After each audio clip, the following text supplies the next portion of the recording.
दोस्तों, स्वागत है आपका हमारे YouTube चैनल कौड़ी बाबा पे। आज हम बात करेंगे इफ स्टेटमेंट की। पिछले ट्यूटोरियल में हमने कंपैरिजन ऑपरेटर्स को कंप्लीट किया था। कंपैरिजन ऑपरेटर्स का आपने देख लिया था कि कैसे क्या होता है और कैसे क्या नहीं होता है। अब हम आज बात करेंगे इफ स्टेटमेंट की कि इफ स्टेटमेंट बेसिकली क्या चीज़ है और ये इफ स्टेटमेंट कैसे काम करते हैं। इफ का मतलब होता है अगर। ठीक है, इफ का मतलब होता है अगर। अगर ये नहीं हो तो क्या हो, अगर ये हो तो क्या हो। बस सिंपल से लैंग्वेज में दोस्तों इफ़ का मतलब यही होता है। अब मैं आपको लेके चलता हूँ थोड़ा सा इसको डेप्थ में समझाने के लिए कि इफ़ है क्या चीज़। आपको मेरी वर्ड की फाइल दिख रही होगी। देखिए, इफ़ टुडे इज़ मंडे। ठीक है, सबसे पहले ये है इफ़ कंडीशन अगर फॉल्स होती है तो आउट, बाहर निकल जाएंगे। इफ़ कंडीशन ट्रू होती है तो हमारा स्टेटमेंट जो है वो प्रिंट होगा। ठीक है, अगर कंडीशन ट्रू होती है, जो ट्रू कहाँ से होगी, वही जो पिछली क्लास में हमने कंपैरिजन ऑपरेटर्स हमने जो सीखे थे, जो कंपेयर करने के लिए थे कि greater than equal to, less than equal to, not equal to, not equal to, equals not triple equal to. ठीक है, वही। तो वो कंडीशंस अगर यहाँ पे ट्रू होगी तो स्टेटमेंट अपना प्रिंट होगा। कैसे? ऐसे, अगर आज मंडे है और ये ट्रू है तो प्रिंट होगा मंडे। अगर मंडे नहीं है तो यहाँ तक सीन आएगा ही नहीं, ये यहीं से टूट जाएगा और फॉल्स हो जाएगा और आउट हो जाएगा बाहर। ठीक है, इस तरह से ये हमारा इफ काम करता है। कैसे काम होता है? इफ कंडीशन, यहाँ पे इफ ब्रैकेट के अंदर कंडीशन लिखा है, लिखते हैं अपन जैसे a double equal to b या ए ग्रेटर देन बी। जो भी कंडीशन हम यहाँ पे चेक लगाएंगे वो चेक यहाँ पे होगा, और इन ब्रैकेट्स में मिडिल मिडिल ब्रैकेट्स के अंदर यहाँ पे हम अपना कोड लिखेंगे।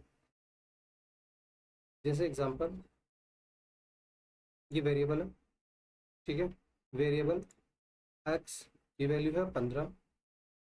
If x greater than 10, middle bracket, document dot right x is greater. क्योंकि ये ट्रू है तो ये प्रिंट हो जाएगा कि हाँ, एक्स बड़ा है 10 से।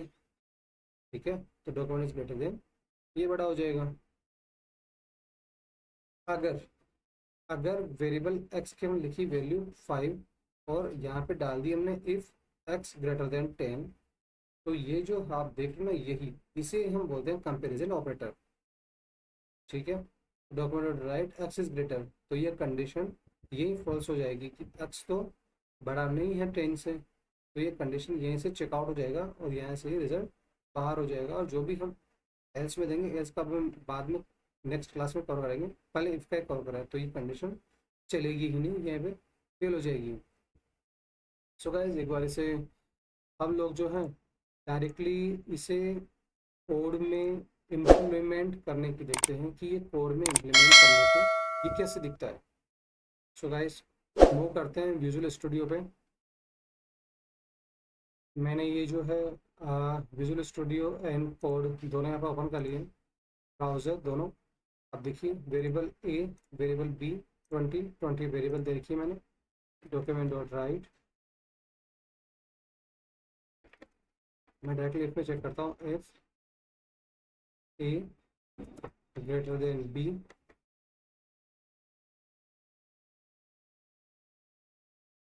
Document dot right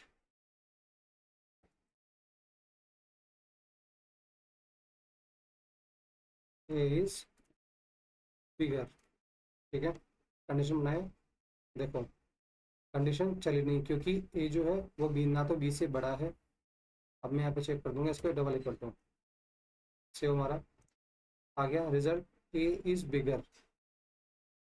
A is bigger, ये कंडीशन जो है ये तब आनी है चाहे मैं यहाँ पे कुछ भी मैसेज लिखूँ। मैं यहाँ पे कुछ भी मैसेज लिखूँ लाइक हेलो कोडी बाबा। ठीक है, ये देखो, हेलो कोडी बाबा, ये कब प्रिंट होगा? जब कंडीशन इसको ट्रू मिलेगी। तो देखो, ए ग्रेटर देन और इक्वल टू 20, कि क्या 20 से ए बड़ा है या इसके बराबर है। तो इसने बोला कि हाँ बड़ा है, तो एक कंडीशन अभी चल गई और एक कंडीशन आ गई यहाँ पे हेलो कोडी बाबा। सपोज मैं यहाँ पे जैसे मैंने एक वेरिएबल बनाया, अब मैं आपको प्रैक्टिकल एग्जांपल देकर समझाता हूँ।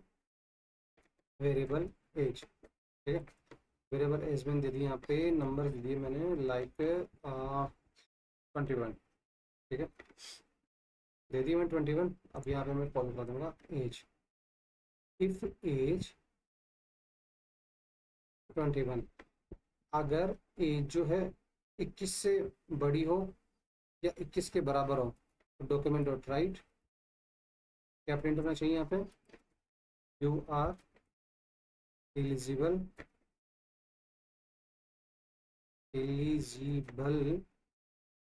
टू वॉट, ठीक है। ये प्रिंट होना चाहिए और ये प्रिंट हो गया। देखो ये प्रिंट हो गया हमारे पास में।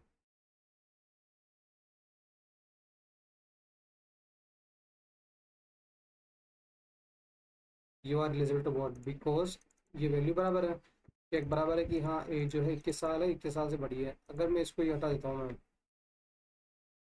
तो ये प्रिंट नहीं होगा क्योंकि एज तो बड़ी बड़ी नहीं है। अभी मैं इसकी एज को मैं कर देता हूँ यहाँ पे 22 कर देता हूँ मैं, तो ये चेक लगा हुआ मेरा 21 तक का चेक लगा हुआ है, तो ये हो जाएगा you are eligible to vote. So guys if जो था वो इफ यही है। नेक्स्ट सेशन में हम कवर करेंगे लॉजिकल ऑपरेटर्स। जेएस का जो ये भी अपना इफ वाला चला था, इफ के बाद में एल्स का हम चलाएंगे, लेकिन एल्स का कवर करने से पहले हम लॉजिकल ऑपरेटर्स कवर करेंगे गाइस। सो नेक्स्ट ट्यूटोरियल में हम लॉजिकल ऑपरेटर्स को कवर करेंगे, उसके बाद फिर हम लोग चलेंगे एल्स के ऊपर।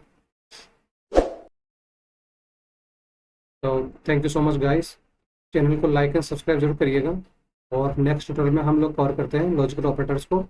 और अभी के लिए thank you, bye bye, have a good day.